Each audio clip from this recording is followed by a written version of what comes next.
रतिया होई गए हो झगड़वा हमारा बालम से, रतिया होई गए हो झगड़वा हमारा बालम से।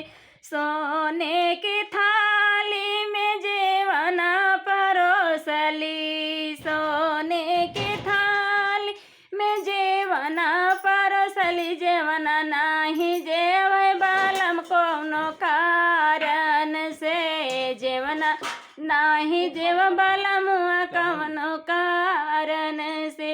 रतिया होई गए हो झगड़वा हमारा बालम से, रतिया होई गए हो झगड़वा हमारा बालम से।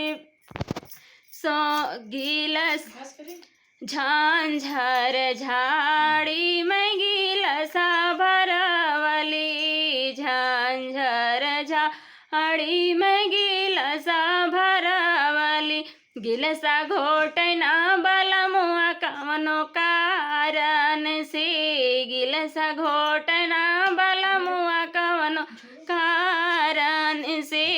रतिया होई गए हो झगड़वा हमारा बालम से, रतिया होई गए हो झगड़वा हमारा बालम से।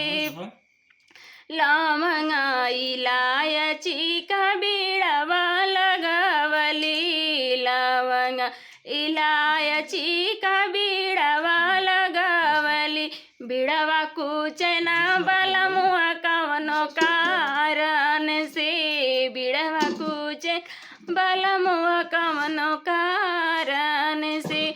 रतिया होई गए हो झगड़वा हमारा बालम से, रतिया होई गए हो झगड़वा हमारा बालम से।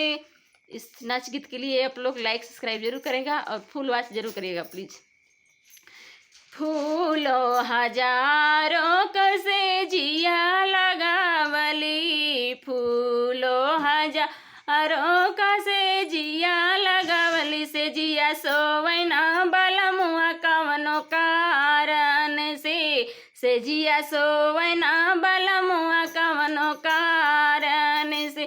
रतिया होई गए हो झगड़वा हमारा बालम से, रतिया होई गए हो झगड़वा हमारा बालम से। इस नाच गीत को फुल वॉच जरूर किए होंगे, अगर किए हैं तो अच्छा लगा तो लाइक और सब्सक्राइब जरूर कर लीजिएगा प्लीज़, और ज़्यादा से ज़्यादा अपने दोस्तों को शेयर करिए, कमेंट करिए।